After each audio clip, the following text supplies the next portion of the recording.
Am I loud? Me? That was pretty good.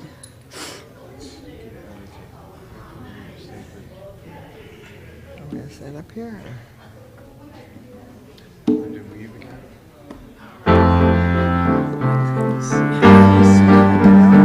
I want to thank you. I know it's hard. I just want to thank you for what you bring to me. I just want to thank you. Your love has set me free. I just want to thank you for what you bring to me. Ooh, I just want to thank you. Thank you. Your love has set me free. Yeah. I just want to thank you. I just want to thank you. I just want to thank you. I just want to thank you. I just want to Thank you every day, cause I know I feel.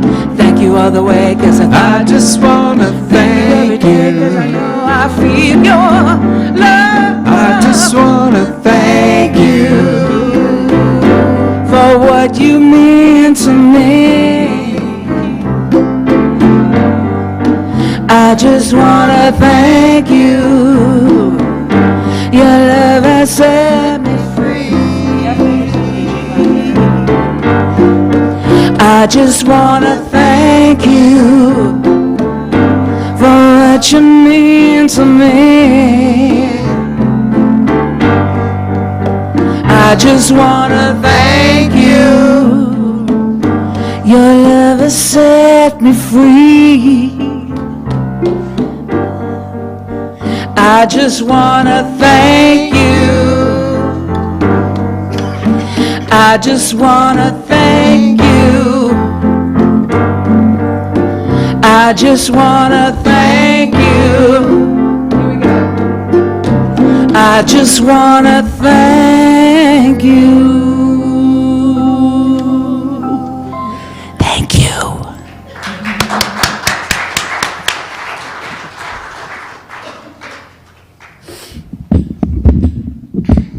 Good morning, all you fabulous people. Do you know how fabulous you are? Yes. That's so rare to hear that. Oh, no, I'm not. Yeah, okay. Oh, we have Carol in here today, which will be fun, too. Yeah. Yes. Thanks. And the fabulous Margie Brach.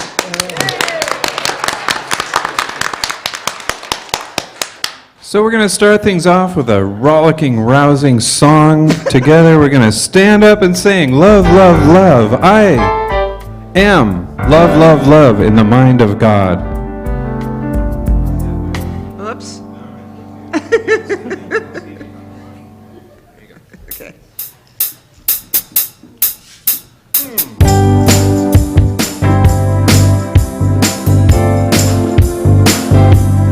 Yeah, let's clap our hands.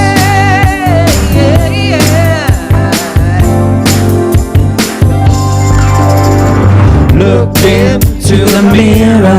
What do you notice? What do you see? God's own expression, manifesting, holy and fully. I am pure and perfect. I am wonderful. I am love, love, love in the mind of God. I am free and endless. I am beautiful. I am love, love, love in the mind of God.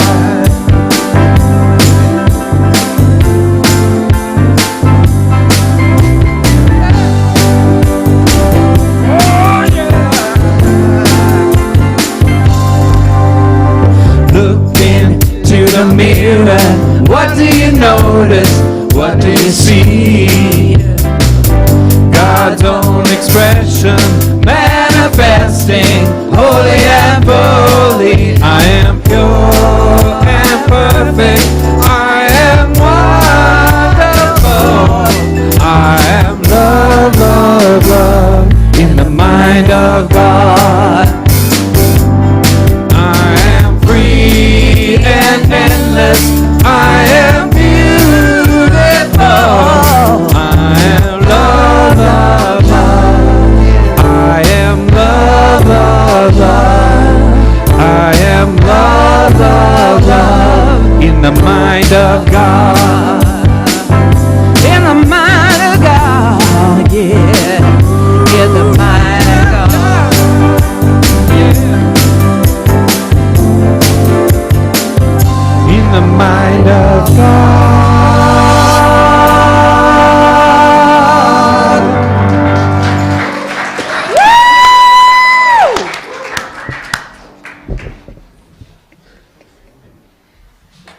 Love in the Mind of God. What a great title. Do we accept that title today? Love in the Mind of God. Yes. Let's take that continuing celebration into prayer. Because here we remember together. We remember the truth of who we are. And as we share and express all that beauty, all that joy, all that love, wisdom, and power, we know that the best is yet to come. We thank you, God, for this day, this celebration, and this time of remembering. And so it is.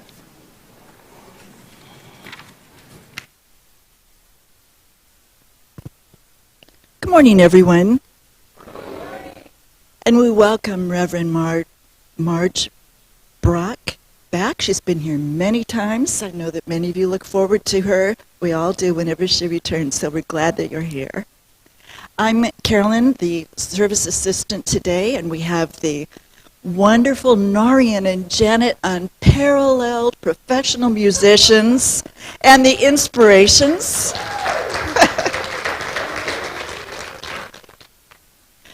Vic and I were driving back past the church last night on our way back from a little social event, and I was struck by how beautiful the sanctuary is, especially at night. It took my breath away, and then I started thinking about the word sanctuary, a place of refuge and safety, and how good it feels to be here together in the sanctuary of truth and love and beauty.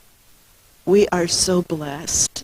So welcome to this Sunday service, and we just give thanks for all being together again.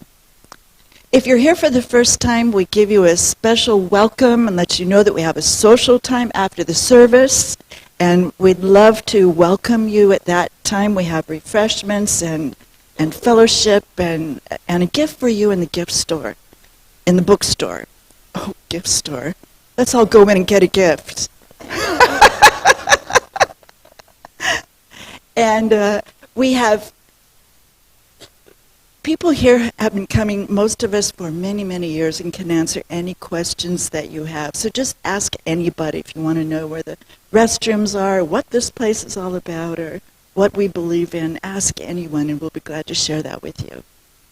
We have chaplains here who are available to pray with you for big things, little things, celebrations, sorrows, affirmations, whatever the need. And so we have Patricia and Donovan and Pat and Warren and Gretchen. My goodness, all your prayer needs will be met easily today. So please take advantage. And that loving energy will be with you all week. You'll be able to feel it. It's tangible and healing. So thank you so much for the gift of your presence. And now we're going to ask Abby to come forward. She has agreed to light the candle in honor of her mother, Maisie's birthday this week. So thank you so much, Abby. And this is not your first time.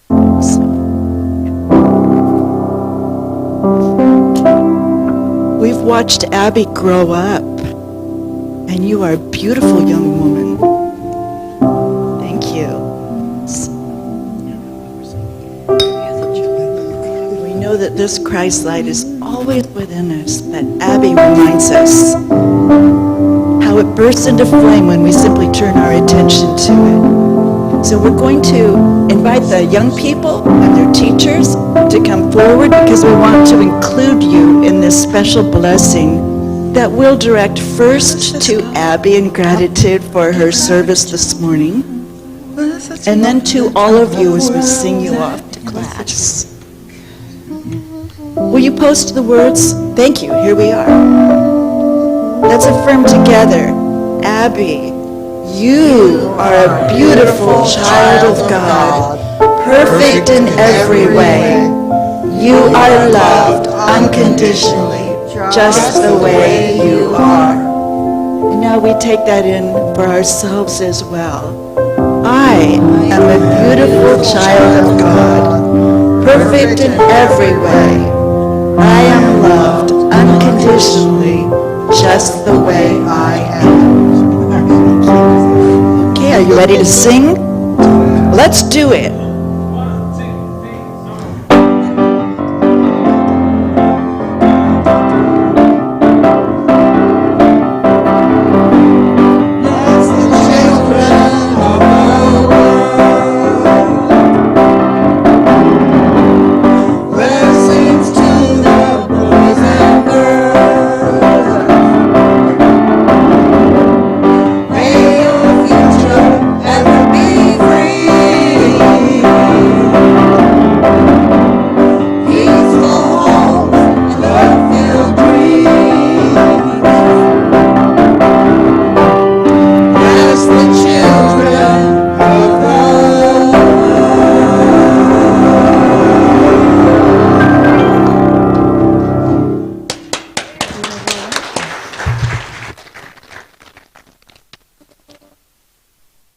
So first I'd like to remind you to please silence your cell phones.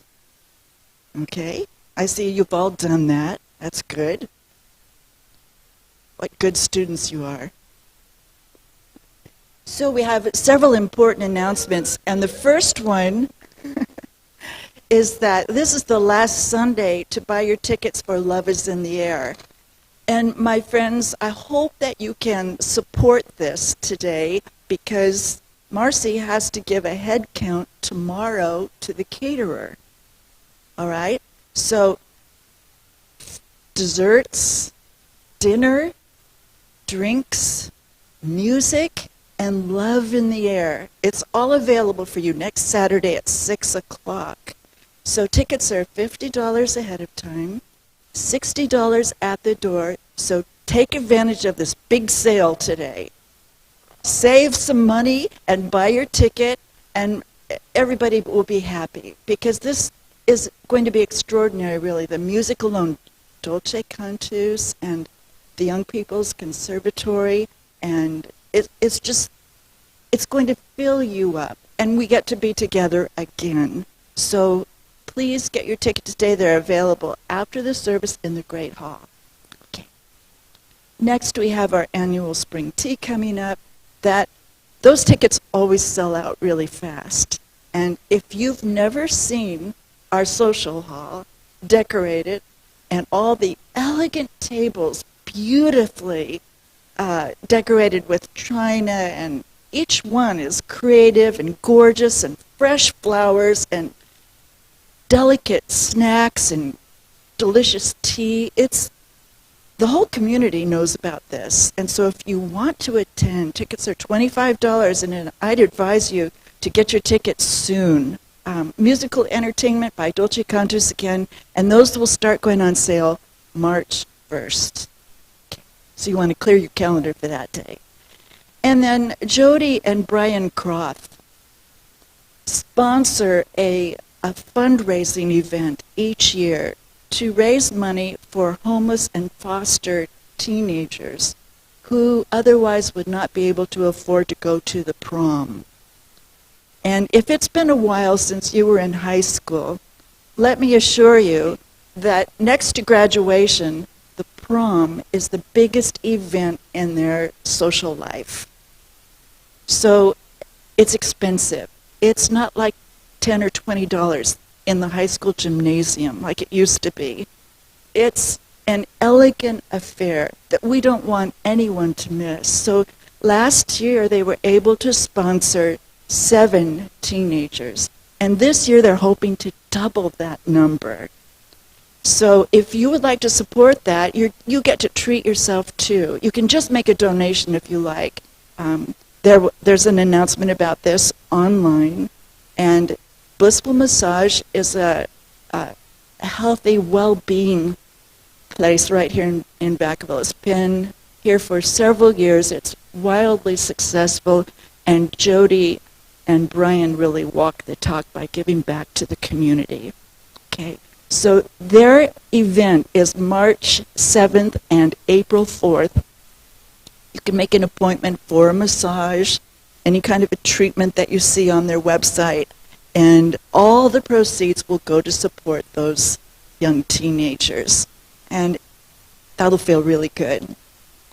And then our next musical event will be Romana Vieira, who will be here Sunday, March 8th, giving a concert at noon, suggested love offering of $20. She's outstanding. She sings Portuguese love songs called fado. She goes all over the United States and beyond. And she is Portuguese ethnically, and she knows the music and she sings it passionately. And it is really thrilling. So if you haven't been able to hear her, this is the wonderful opportunity, March 8th. And now, that's the end of our announcements, and I'd like to remind you about our greeting time. We say namaste and a simple bow, putting our hands together. Or if you're ready for a hug, just open up your arms and let people know you're ready for a hug. Either way, we honor your presence here and our time of welcoming each other and saying hello. Okay? Thank you.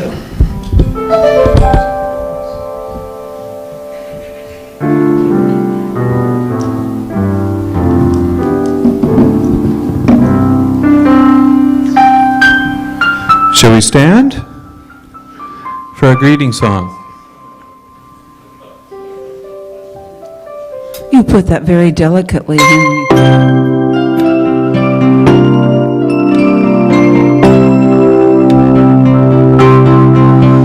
The God in me beholds the God in you. Namaste. The God in me beholds the God in you. Namaste. All is beautiful.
beautiful. All is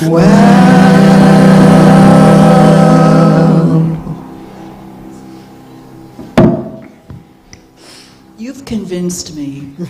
All is beautiful and all is well. Thank you. And before, oh, how nice. Yeah, baby. Thank you, thank you. Before we have our statement of faith, just a reminder too that we have soul singing a week from Thursday. So a lot of us have bought series tickets, but you can still come individually for those events. So put that on your calendar. And now let's take a breath, bring our attention back to the center of our hearts, because this is such an important statement. It sums up what we know, that no matter what is happening on the outside, God, loving, powerful, joyful presence is within us always, guiding us every moment. So let's affirm together, there is only one presence and one power in the universe and in my life, God the good.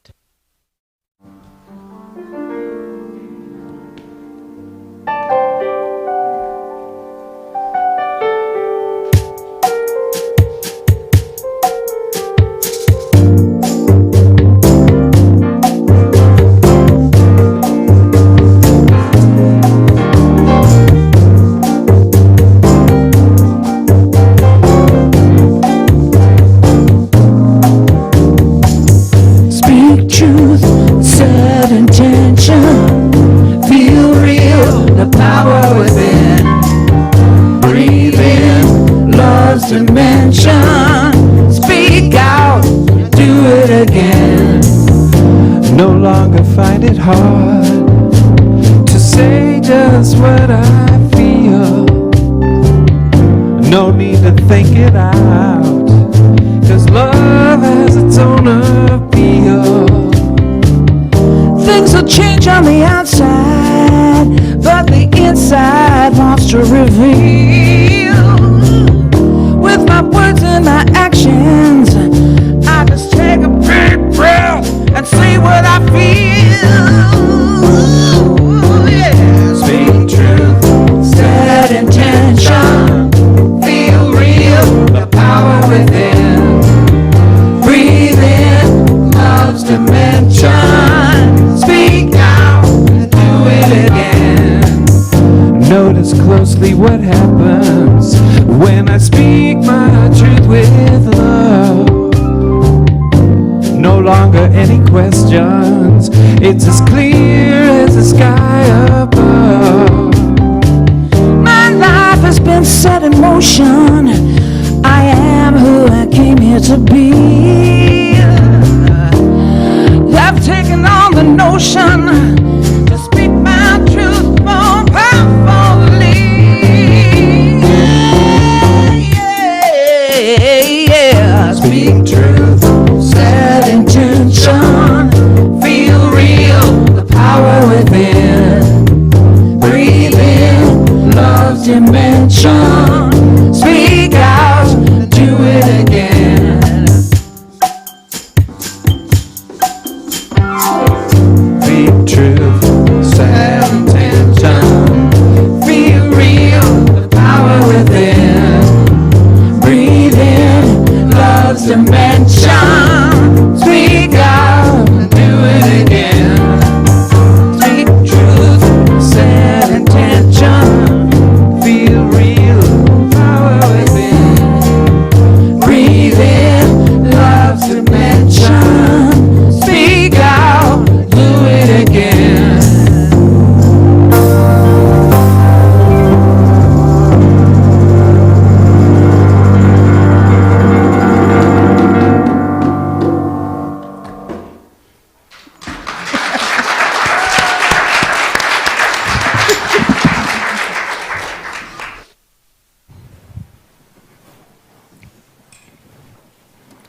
Is that wonderful?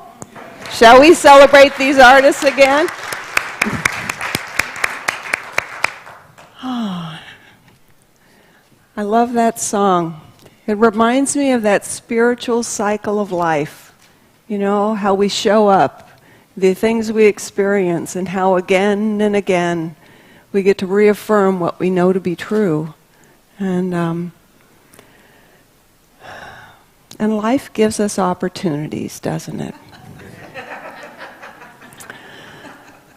Oh, I know for myself, it's always such an interesting month, February, you know, because we hear these messages about love. If it's romantic love, it's familial love, if it's love of community, if it's that transcendent love that we're able to feel when we really know we're one with God and all that is. It got me thinking, what are the things that keep me from really fully expressing and experiencing love? Fully expressing and experiencing God. And for me, it's been those times when life is giving me stuff to deal with, and when I don't remember to give myself the gift of my own spiritual practices. And then taking that even further, when I'm not giving myself that, how I seem to lose my way and forget that intuitive knowing, that divinity, that Christ self that is within me. Our co-founder, Myrtle Fillmore, calls that inner knowing spiritual understanding. And in her book, How to Let God Help You, she devotes a chapter to that.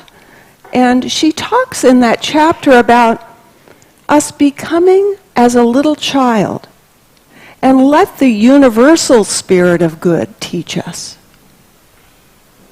And she mentions how there's been a running to and fro among humans that'll never cease as long as we try to explain spiritual things with our intellect.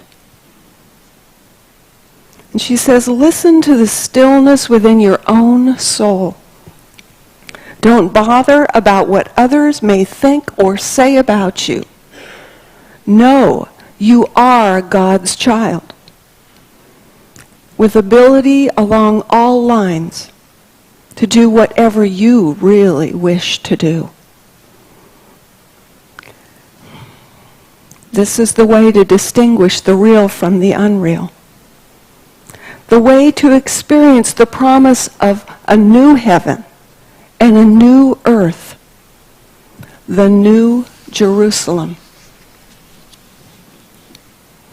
I love that phrase, you know, the new heaven and new earth, new Jerusalem. It comes, of course, from some ancient Christian scriptures. It's the book of Revelation. And for any of you who've studied the Bible, you know that letter was written to reassure people who were oppressed. It was written kind of in code to let them know that everything will come out okay. And it's always impressed me about what that must have been like at that time to be practicing a Christian faith. And think about how difficult it must have been in the light of all that oppression to be able to show up and still feel love and express love. You know, when we feel like we're just trying to survive, it's really difficult to feel God and to express that God wisdom within us. And in the book itself, we see these images and these references to corruption and what are the consequences of corruption. And then these words, then I saw a new heaven and a new earth, and I saw the holy city, the new Jerusalem, and I heard a loud voice saying, See, I am making all things new. All things new. And isn't that what it feels like when we've gone through one of those times in our life where it feels like the circumstances are trying to squash all the joy and all the love out of us? And when we remember to step back from all the other people's ideas and the intellectual trying to figure out, and we take that time in our spiritual practices, we do remember the truth. We feel that wisdom within expressing. And we can choose from that place. We can again know love and know God. I've seen some wonderful, wonderful, inspirational people recently, and one of them, his story showed up in an unexpected place for me, but it's the story of a guy named Phil. And Phil, when he was very young, discovered the joys of art. And he knew he wanted to give his life to art and making art. And he did that as much as he could, putting up with the rest of the stuff he had to learn in school and, and then focusing on what his passion was. And it was while he was in high school, he learned about this kind of art called pointillism. How many of you know what that is? Yes, see, some art lovers and artists in the room here. And so, many of you know that that kind of art is very revered in the art world because it involves putting one little tiny dot after another on a larger piece of canvas or whatever material is being used, and going one tiny dot at a time. And when you step back, this larger image is revealed. Well, he could not let himself do anything else. This was his purpose in life. This was his passion. This was what he was born to do. And he was busy, that dominant hand, to the point that his hand started shaking. And the shaking seemed to increase more and more. And he was able to go to art school. And he loved being there, but he struggled because what he had been doing like this, now he's having to hold his hand and try to control it to make those dots. So they started looking like little tadpoles instead, swimming all over the paper. And it was really getting more difficult for him to do this, to the point then the more he tried to control it, the more pain, the more nerve damage, the harder the shake. So that if he tried to draw a straight line, it was this wild, wiggly thing. He couldn't even hold anything in this hand because of the pain and the shaking anymore. And he left art school. He just felt like his whole life dream had just been lost. And it was not a happy place. He could not imagine or think of anything else he could do. Well, eventually he started getting on with life, and some years went by, but he could not let go of this idea of art. And so he had the thought, just stepping back from it all, that he needed to go to a neurologist. And he went to see this neurologist who was very good at what he did, this neurologist. But, when Phil was sharing his dream, the doctor was less than caring. Didn't necessarily have the best bedside manner. And when Phil showed him the attempt at the straight line, the doctor just kind of cavalierly said, well, why don't you just embrace the shake? Didn't feel very good in the moment, but the profound nature of that statement started coming through for Phil. And he realized that he could make art. And he went home and he started making these drawings that were all scribbly all over, and that was discouraging. You know, he didn't know quite what to do, but he got a job so he could get some art supplies, and he was applying all his intellect to try to figure out what kind of art he could make. And he was coming up with nothing. And he started questioning, well, what if I really had nothing at all? How would I make art then? And at Starbucks one day, he found out about free cups, and they gave him 50 cups.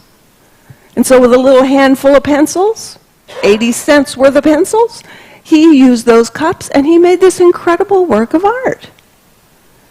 And he knew from there that he could do his art again. He knew that there could be a way. And he loved that idea of pointillism with lots of marks on the page. And so he thought about what he could do with his shaky hand. And he realized that on a big wall, he could do karate chops. They didn't have to be exact for it to turn out well. He stepped in paint, and then he walked around on the canvas because his feet weren't shaking. You know, he found ways to do what he loved to do. He thought of how he could do with so much less and do so much more. He even discovered that if you had a banana and a push pin, he could do a drawing. Because as the banana ripened, that drawing would come forward. Amazing what he found for himself to do. Started to let go of the idea of being attached to the outcome. Made a sculpture out of matches, lit it on fire. Endless possibilities. He did this video at one point, like time-lapse photography, where on his own chest, he painted one image after another on top of the other of all the influences on him through the years. And then he peeled it off his chest. He laid it down. He cut out his own silhouette, opened it up, and that was the end of the video. In no time at all, there were over 1 million views of that on the internet. Now it's closer to 2 million. He was invited one year to be the official artist of the Grammy Awards. Stepping back, when our intellect and other people's ideas for us don't seem to be working anymore, and going within to that place where we can open ourselves to new ideas, it's a powerful thing. Because we can again enjoy what we love, and we can share that love with the whole world.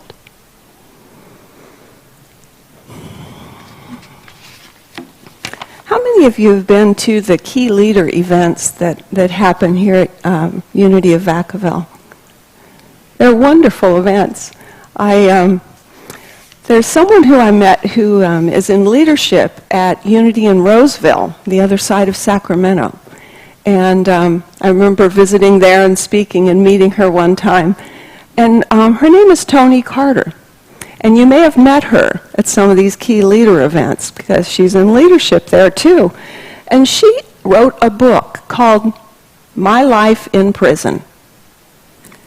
Not because she was an inmate, but because she taught at the 7th and 8th grade levels there for 16 years. Yes, it was a big adventure at Folsom Prison. You know, and she had taught in another setting before that, but she knew that was where she needed to be. A woman of color, she knew about the inequities that resulted in the disproportionate numbers of certain people within the population. She also knew that there was a need for the structure and the boundaries and the intellectual ideas about that process because one of her brothers had been murdered. And she had seen the effect on her family, but also the life and the family of the person who had committed that crime. She went in with compassion and with the benefit of what she knew intellectually to be true. And she was able to support some people who were able to step out, but to help them have some of those basic skills that you can get in a school setting. And as a part of that, she trained different prisoners to be her teaching assistant. And she had some positive experiences with that and some that were not so positive. Because some of the people who she trained to do that, they really were focused more on expressing their dissatisfaction with where they were, rather than being a benefit to other people in a learning environment. And then she had the opportunity to train a young man named Frankie. Frankie had been convicted of first-degree murder, and at age 16, and he was at the CYA until age 22 when he was transferred to Folsom Prison. And she saw something in Frankie that she had not seen in the other people that she had trained before. You know, it was really common for inmates to talk very openly about whatever they were convicted of, almost a little bit bragging about it. But what she saw in him was he consistently said, I didn't commit the crime. And he was always positive. He was always creative, so organized. And it was a pleasure to go to work every day because she knew he would be there to help create that positive environment. And after he was with her for almost 2 years, she found out about a prison policy. That after 2 years, a teaching assistant has to rotate so that no relationship of caring develops. Intellectual reasons for that.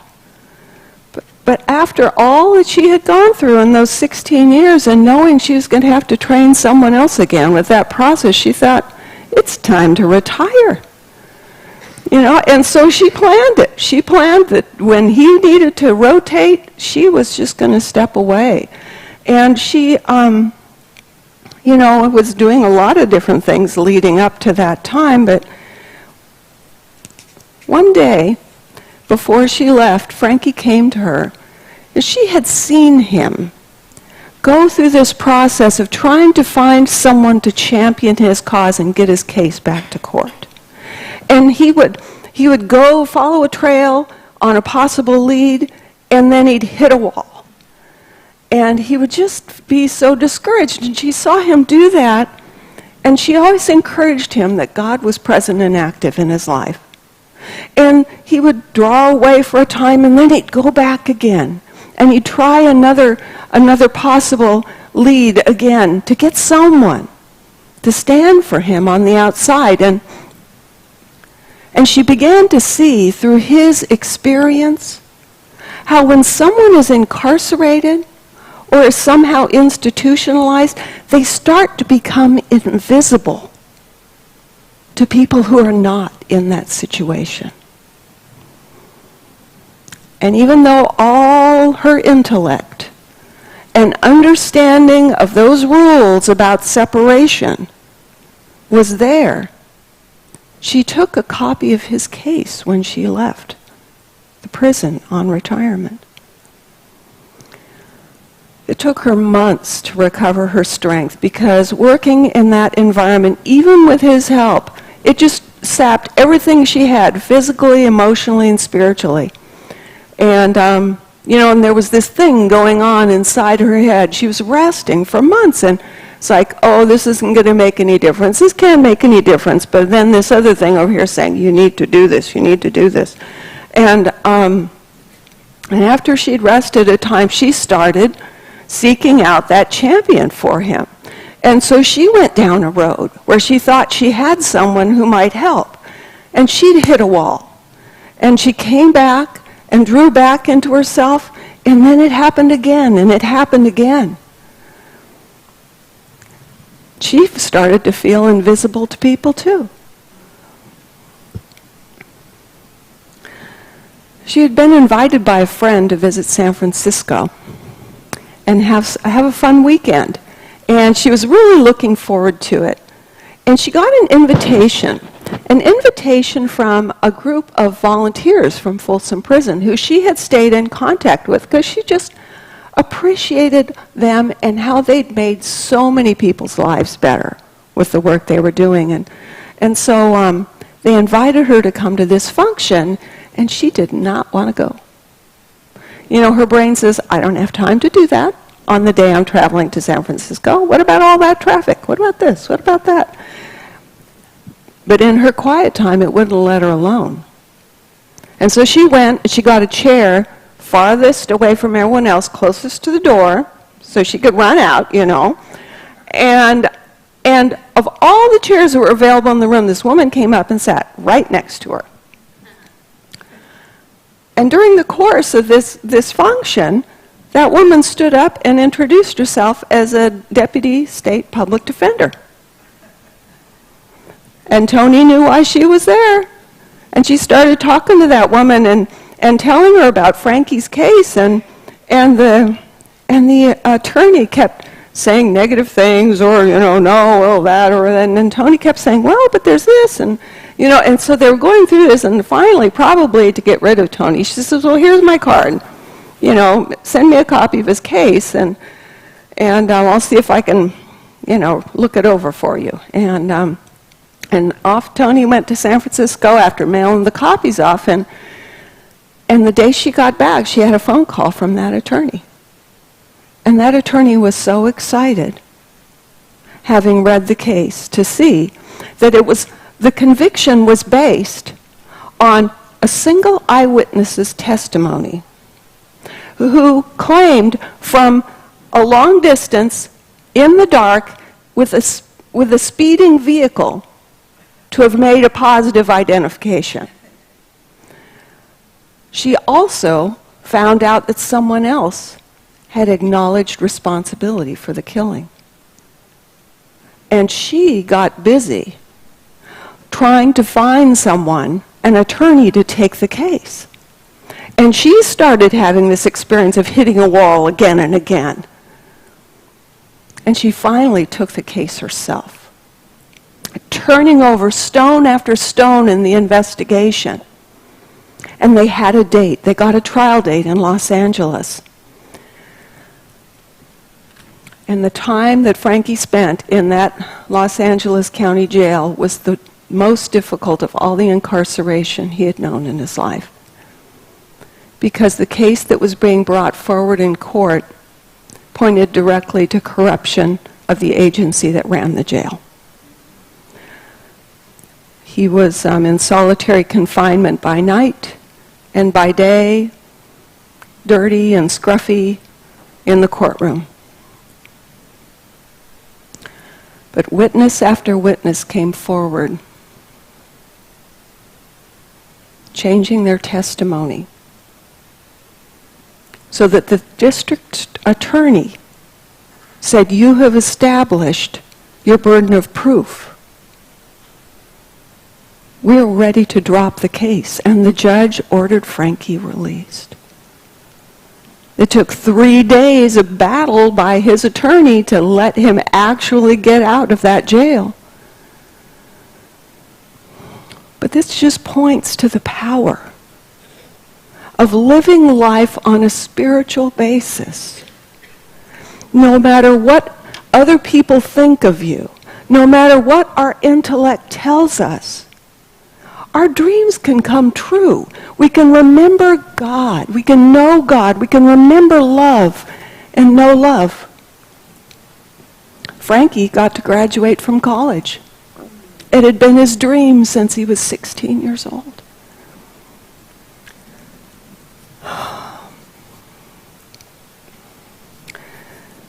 Love. It's a powerful thing. And we let ourselves rest in remembering the truth We can live from that place. We can feel it, we can know it, and we can share it with the world. Bless you, friends.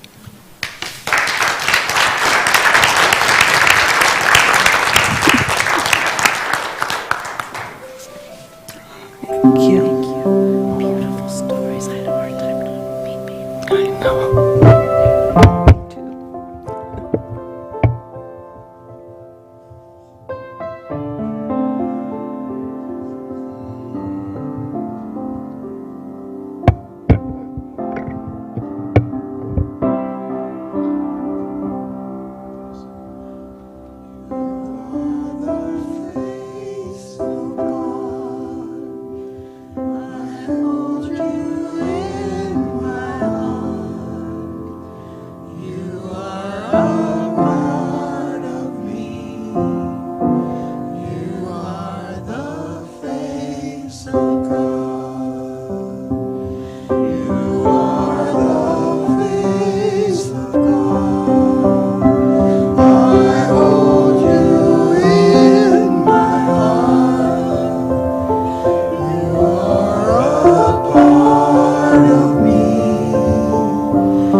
The face of God. This is who we are for each other and for our world. And I invite you, if you haven't yet done so, to close your eyes and rest right where you are. Or if you wish to have your eyes open, gently gaze at this beauty before you with soft eyes, the softest of eyes, the eyes of God, the eyes that see us with kindness, with mercy, with wisdom and strength. We feel that presence and that power within us today, among us, as we remember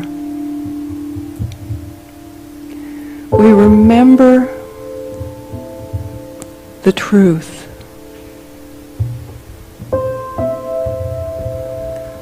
And with every breath, we relax ever more deeply into remembering.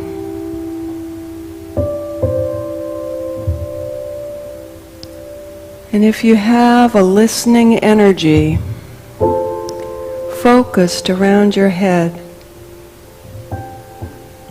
I invite you to allow it to gently descend deep down within your body.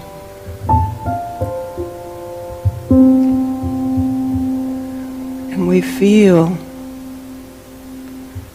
and we know from that seed of wisdom, strength and power back of our heart.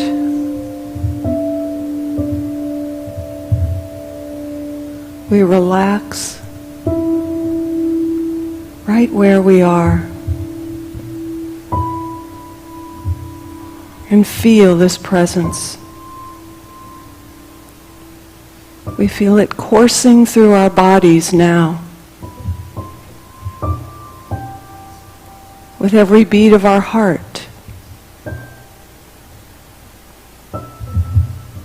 And from this place of knowing, we know that everyone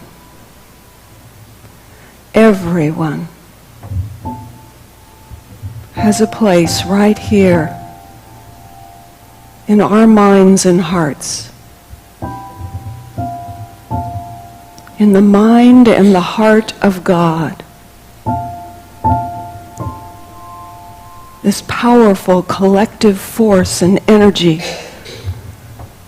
that fills us, touches us, and circles out from here to so many. The presence, the power. And we rest in this cradle of love, in the silence.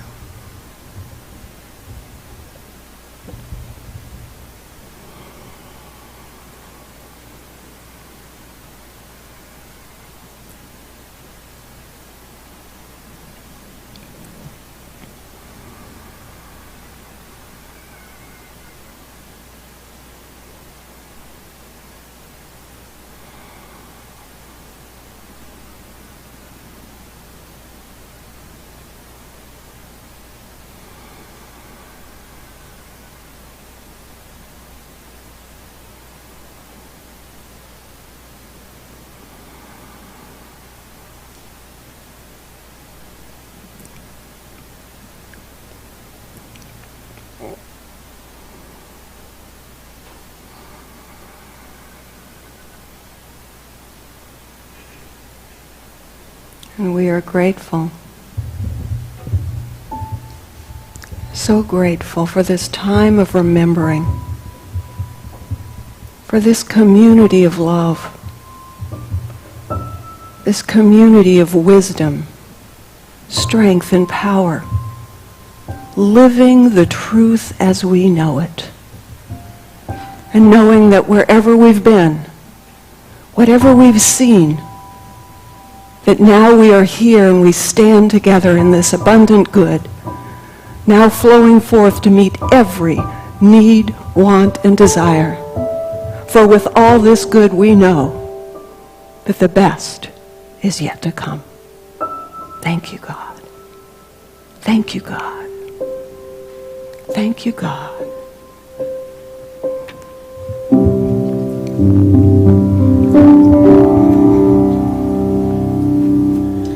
You are the face of God. I hold you in my heart. You are a part of me. You are the face of God. You are the face of God. I hold you in my heart. You are a part of me. You are the face of God.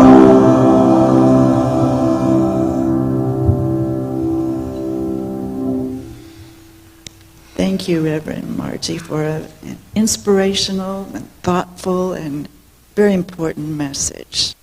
I've found it hard to keep from just bursting into tears. Which would be okay, wouldn't it? Yeah. Well, okay. Anyway, thank you so much for that. And I do see the face of God. I'm looking at God right now as my eyes roam around the room. And thank you for your goodness and your love and your support and your commitment to these spiritual principles. Uplift each and every one of us. So we say with full intention this affirmation together now. God's love through me blesses and multiplies all that I am and have, all that I give and receive. I am grateful.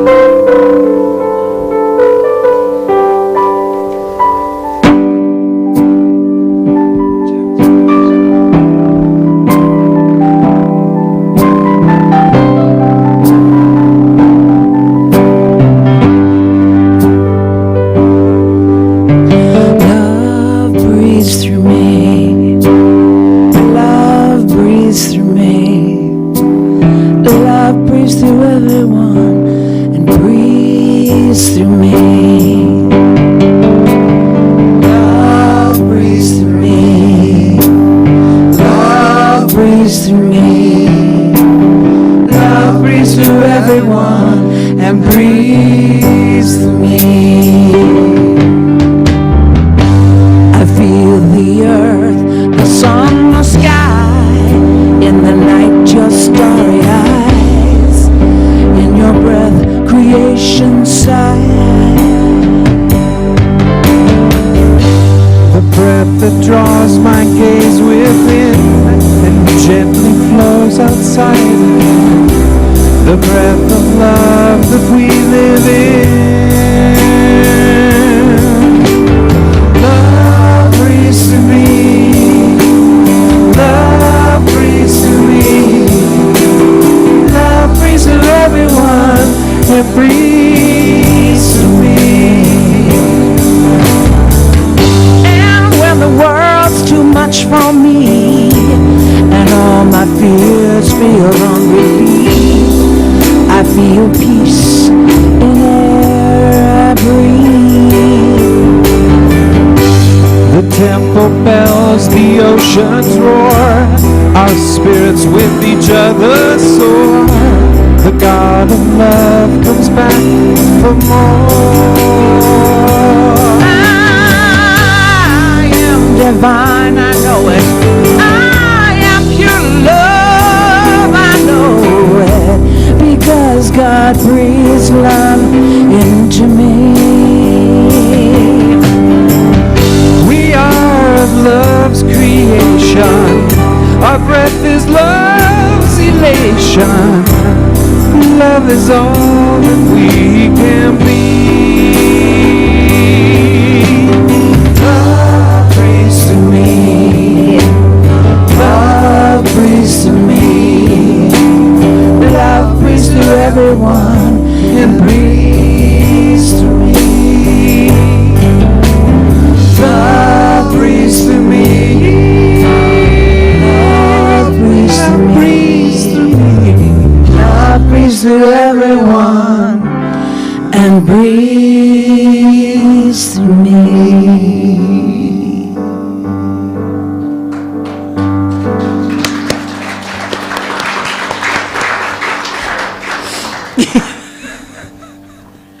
I remember when you were hired and we were trying to figure out, well, what should we call you? Music directors? And someone said, well, they're our music ministry. They're music ministers, ministers of music. And we thought, yeah. And oh, you are so that. I find myself singing your songs and just being uplifted, and I'm so grateful. So,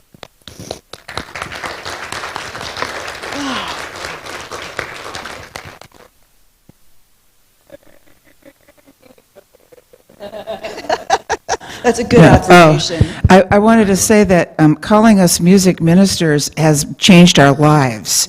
And we went, wait a minute, we're music ministers. We can't do that. It makes you stay right in alignment. That's all I wanted to say. So this is you on best Yeah. behavior. Well, names matter, right? Names matter, yes. We say that a lot. That's what we affirmed, and that's who you are. So giving thanks for all that we have received today, we affirm that we will now go forth and give as well as we have received, because what the world needs now is love. And we have it to give. Let's join together and sing our peace song.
And we are grateful for this abundant love, the abundant blessings.